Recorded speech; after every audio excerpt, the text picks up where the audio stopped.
I am not a financial advisor. This is not financial advice. Do your own research. Consult a professional investment advisor before making any investment decisions. This show is for entertainment only. Faites vos propres recherches. Here we are in another episode of the Simple Success Podcast. And this is financial life coaching from a happiness perspective.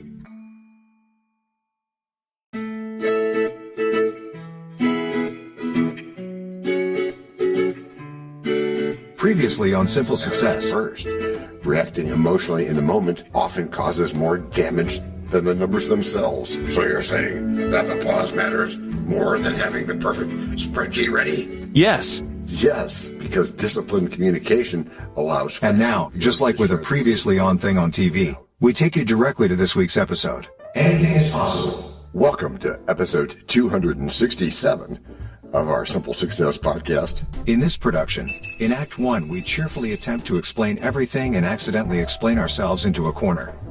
I am already suspicious, because any show that claims to explain everything usually explains nothing and blames the listener. Okay, how about this opening instead?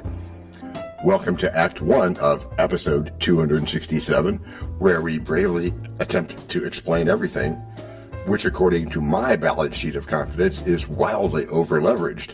I'm already afraid of debt, John, and we're 30 seconds in.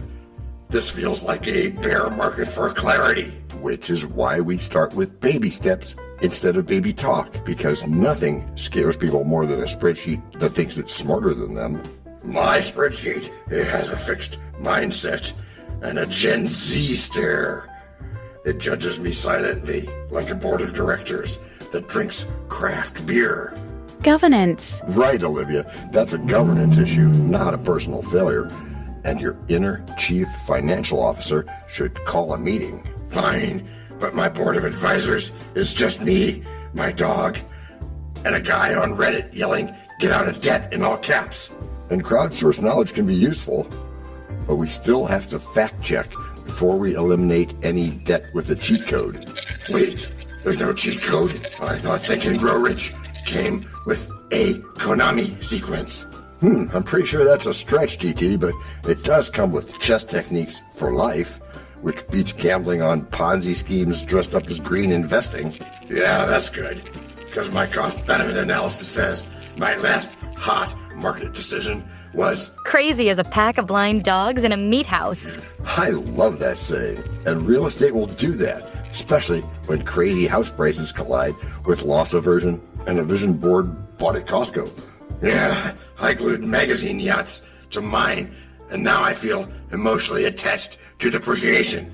And that is sunk cost fallacy with scissors. And it happens both to high net worth dreams and grocery budgets alike. So you're saying simple success is less my first million and more pay yourself first and sleep at night? I am indeed, because return on investment includes sleep and it includes relationships and not flinching every time the VIX sneezes. But I do flinch, John, especially when monetary policy sounds like a jazz solo played on a bassoon. But economics can feel like that, E.T. Positive thinking doesn't mean ignoring data. It means not letting the data bully you. I've been bullied by my credit card, my mortgage, and a barista who asked if I wanted oat milk like it was a moral test. And that's what we want to avoid. That's customer engagement gone rogue. It's why we focus on smart financial decisions instead of performative frugality. Good, because my attempt at multiple streams of income involved gourmet burgers, podcasting, and a stick figure NFT. And that is diversification. Diversification is noble. Just maybe skip the stick figure part, unless it gladdens one heart and pays some rent. It did neither, John. But I learned something which feels like progress adjacent. Ooh, that's a good phrase twist. Learning counts, especially when it nudges you toward a meaningful life instead of endless hustle. So everything explained is really about making it happen without losing your mind, your humor, Or your shirt. Precisely, because money is a tool, not a personality. Nobody wants to marry a balance sheet. Speak for yourself, John. My balance sheet listens better than most people, but I'm willing to keep talking. Talking? Okay, let's talk money for a moment, because that's where confusion loves to hide. Money hides so well that I never see it, especially after payday. But money is just a tool. It's not a verdict on your worth or your intelligence. That's comforting. My bank account has been very judgmental lately, even though I'd much rather go with Financial life coaching from a happiness perspective. Well, that's a good move, and thanks, Jessica, for reminding us that joy is allowed in financial conversations. Yeah, for a minute there, I thought joy was excluded in the terms and conditions. While the big mistake is thinking every decision must be perfect instead of, though, just reasonable. Just reasonable? That sounds suspiciously calm for my taste. And calm helps you see patterns instead of reacting to every flashing headline. Headlines are, they're basically designed to yell at me in all caps, right? Not right. When you slow down, everything starts to look more manageable. Manageable is not a word I associate with my brain before coffee. And that's why we build habits that work. Even on low energy days. When my strongest habit is questioning your optimism. And my strongest habit is reminding you that optimism is just realism without drama. I feel personally attacked by the phrase, without the drama. And now you start to feel better, and by the end of this episode, I want all listeners to feel less overwhelmed. And I want them to know that confusion is normal and not a personal failure. Good deal. And if we succeed, everything won't be mysterious anymore. Just occasionally annoying. I can live with annoying as long as it stops being terrifying. It will. Plus, we get positive thinking that doesn't ignore math or reality. I appreciate that, because reality already ignores my feelings, I think sometimes. Well, money isn't here to love you. It's here to work for you. We weigh every signal moving markets through. Not just charts and numbers, but context held true. Risk, patience, behavior, and skies turning blue. Each choice shaped by forces both old and new. When wisdom aligns, the real work feels done. While conviction compounds supremely during break number 1. I'm not trying to make doubting Thomases out of y'all. Yet you cannot tell a lie. Hey, George Washington is nigh? Obviously not. Nor is it time for the rhyme. But it is time for something. It is? Yes, it is. It's time to learn. Learn about what? Why, DT, it's time to learn about a sponsor. You know, what they make, what they do. Before we even get to act number 2? Well, yes, indeed, my friend. As our editor knows. This is the place where your message goes. We can plug it right in to the story we tell. So that no one fast forwards. Except from your well. We can build it ourselves. With approval from you. Taking action will do it. Not bragging, it's true. Starting something instead, and taking action, as you just said. Based on your beliefs. Yeah, but still not just knowing, but also doing. And as I've been saying about goals. No, sorry. Getting what you want without limiting the rights of others. That's correct, Matthew. Or yucking their yum, as is said. But still, it has to be based on your beliefs.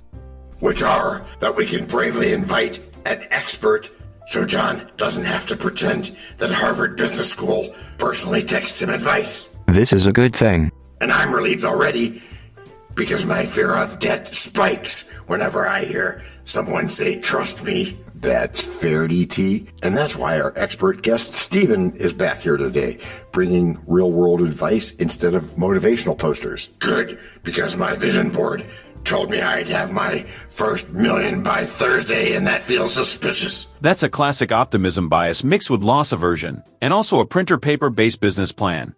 But it's what you believe that really counts. Hey, Stephen, would you set the stage a bit more for us, please? Why does everything feel harder during a bear market? Yes, please, because my balance sheet now sighs when I open it. Ha! Okay, how's this? Markets compress emotions. People stop doing cost-benefit analysis and start doing panic choreography. I like that.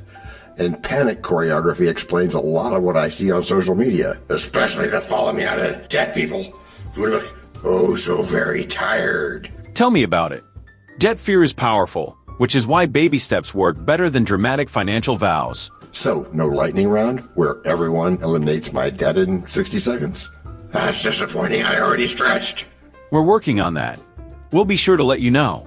For now, sustainable progress gladdens one's heart more than flashy wins that collapse later. And that sounds like simple success, not just viral success. The viral success gave my cousin a podcast, a hoodie, and 0 return on investment. Multiple streams of income still require one stream of discipline. Well, of course, discipline is the least marketable product in the hospitality industry and finance alike. True. Nobody tips for restraint or a fixed income strategy, do they? Fixed income is boring until volatility shows up wearing clown shoes. Yeah, that's funny, Steven. That's when the VIX becomes everyone's unwanted roommate. Yeah, and mine eats groceries and whispers what if at night. Positive thinking isn't denial. It's refusing to let noise rewrite your mission statement. I like that. Less noise, more meaning, fewer emotional overdrafts. Oh yeah, my emotional overdraft fee is shame, and it compounds daily. Growth mindset means learning without self-flagellation or spreadsheet theatrics. Spreadsheet theatrics? Oh, that's cool. That's my new band name. I'd attend that concert, but only if sound design is included. Humor helps retention, which is why education beats fear-based monetization. And that explains why Ponzi schemes hate jokes and love urgency. They also love telling me I'm special 5 minutes after meeting me. Real advisors ask questions before offering solutions. Like, what kind of life are you actually trying to create? That's one of the things I'd ask. Not the one where I have a fit of the vapors every time the market sneezes. Meaningful life planning integrates money, values, and patience. Well, patience is cheaper than hard money, and it's easier to refinance. That's good because refinancing my personality would be expensive. Long-term thinking always looks dull right before it works. And that is the paradox. We want excitement, but stability pays better. So everything explained is mostly slowing down, paying attention, and not panicking? Yeah, you could say that. Fewer shortcuts and more awareness is a good thing, too. That sounds reasonable. No more of this diary of a wimpy goal stuff. That's right. We weigh habits, timing, and whether risk feels rough. Not just numbers alone, but context shaping enough. Emotions, patience, cycles, testing how we're tough. Each choice gains meaning when the picture feels full buff. When all factors align, conviction carries us through. And we season our investing with Break number 2. We know a lot about you already because we know ourselves. For example, we know that you know how to listen to our podcast. We also know that you probably know how to subscribe. So as soon as you're done with that, tell us your story. We have ways you can contact us. It involves a special link where you can leave us a message. We may have an email address for you as well in the future, and we'll let you know if that happens. The reason for subscribing? I thought you'd never ask. When you subscribe, you automatically download all future episodes of that podcast. It just happens in your player without you having to go search again. How cool is that? This means better rankings for the podcast, more attention from advertisers, and more money. And this means more and better stuff for you. So your motivation is simple and easy. Subscribe today, whatever app and from whatever place you like. And don't just try to subscribe. There is no try. There is only do. We're changing the way we look at things, and remember, that's good. Eso es bueno simple. Also remember, this is financial life coaching from a happiness perspective. Coaching happiness. Our call to action is right in the show notes. Find it, and you win too. Can I simple that? Por supuesto. Of course. Just simple it. Please make sure your seatbelts are fastened and your tray tables are in their upright position. And make sure simple is a verb like Google is a verb. 我们回来了. That's we are back. Before we go today, let's have a quick thank you to all our emotional support voices. Thank you for having us. Yeah, thanks guys. That's my favorite part, because my balance sheet already looks like it has questions. While by now we have learned that fear of debt doesn't disappear, it just gets louder during a bear market. Yeah, my fear wears a suit, calls itself my chief financial officer, and cancels my fund. Ooh, nice visual there, but it doesn't have to work that way. Let's build a board of advisors instead of listening to one loud thought at 2 a.m.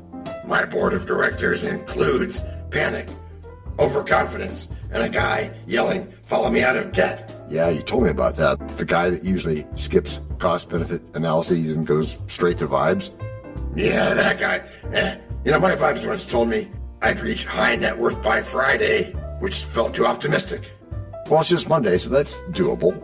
And optimism is good, but smart financial decisions still require facts and maybe a certified financial planner or one of those officially like things. Yeah, but not so officially like that we can't follow it. I tried to fact check a TikTok once and nearly had a fit of the vapors. Social media has strong customer engagement and weak fiduciary duty. It does? Yeah, it does, agreed. Especially when someone promises to eliminate my debt with a whiteboard. And we've also learned that good debt versus bad debt is less dramatic than it sounds. Yes, we have. But bad debt still sneaks up like the Vicks wearing clown shoes. So we remain careful about that, and some thoughts can make us cling to bad ideas just because we already paid for them. That's my son, cost fallacy speaking through a vision board. Complex. So let's break it down. Vision boards are fine as long as they don't replace return on investment. Well, they don't replace it. They inspire it. Mine has yachts and a stick figure in the phrase "my first million." Which is good. We just add simple. Simple success is usually less glamorous and more repeatable, but audacious goals are required, and you must be prepared to repeat them, and you are. Yeah, I am. Repeatable sounds boring, but my nervous system just loves it. And it should. Fixed income, patience, and paying yourself first are important, but they rarely win Grammy Awards. True, but neither did my attempt at monetizing my dreams. Multiple streams of income still require one calm brain. But mine shorts out whenever monetary policy becomes a headline. And that's when we zoom back out and actually what creates a meaningful life. Oh, not refreshing my portfolio like a search engine, apparently. No, getting the important details, the real-world advice, the things that often sound like slow down and check again. Which is not what a hot market wants to hear. That's true, Roger. Real estate investing and careers all reward people who don't panic. I'm working on that, John, but my growth mindset is still buffering. Buffering is okay. Take your time, you mindless convocation of snails. Progress counts even when it feels unremarkable. That's good, because remarkable makes me nervous. And in the end, money should support your mission statement, not replace it. So everything I explained is really about building a life that doesn't fight back. And winning. And also financial life coaching from a happiness perspective. Because creating a life you love beats winning an argument with your spreadsheet. I hate to admit it, John, but that explanation makes sense. Which is how you've all gotten good. Gracias por escuchar. Salut. À la prochaine. No robots were harmed in the making of this podcast. No dogs were shot either. This podcast and our other podcast are productions of Little Red Hen Industries. Part of the Sonic Boom Network, where we do the hard work for you. And Rishi helps our hen bake the bread by giving credit to these great people. Techno King, John Brandy. That's me. Alter Ego, Doubting Thomas. And that's me. Fact Checker, Napoleon Bonaparte. Social Manager, Abraham Lincoln. Always on the internet's inner tubes whatever. Media Expert, Augustus Caesar. Psychologist, William James. Sound Designer, Les Paul. Thank you for inventing multitrack. Language Consultant, Leah, the French do-your-own research lady. Cough, cough, cough. Videographer, Ertaman Koshki. Lights, camera, action. Inspiration, many podcasts and other sources, and of course Napoleon Hill. Additional inspiration and thanks go to Steve Jobs, Joseph Allen, Charles Darwin, Leonardo da Vinci, Henry David Thoreau, Abigail Adams, Jonathan Livingstone Seagull, and the Stick Figure. Quick disclaimer here. Many sentences contained in our podcasts are of a very dangerous length and were performed by highly trained vocal practitioners. On no account should inexperienced life forms attempt to imitate them without proper medical, jaw, and lung supervision. And before we forget, you can also subscribe to both podcasts, join the community, and benefit from many of our techniques, including financial advice, patience, practice, and even podcast production for your ideas. Of course, you'll have to head to the show notes, either on your phone or on the web, to get the links and stuff, and all those clickable links are in the show notes. Hey, Emma, do you, Samantha, and Daniel want to tell us a bit more about this stuff? Sure. The artificial intelligence or AI voices that you hear in our work are offered up by Google, Amazon Polly, OpenAI and ElevenLabs.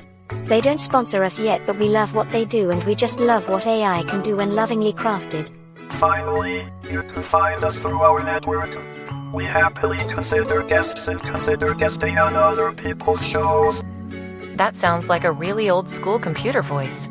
I'll call it Zarvox. It's definitely not Samantha or any other modern AI. Yeah, thanks for noticing. And really finally, our music comes from Cube by Ben Sound and from Piano Background by Nick Simon Adams. Thanks also to AI MuseNet, Suno, Audio, ElevenLabs, and Ace Studios. The sound effect credits go to Jackson Academy Ashmore, Canoe CG, Dr. Jekyll, Joe Payne, Everything Sounds, MK Play More Stories, ERH, Sand Emotions, Big Pickle 51, and Just Kidding. Yes, that's his or her name. All on free sound. Also, languages are the bomb. Paul. Let me be clear. You have been listening to Simple Success with John Brandy.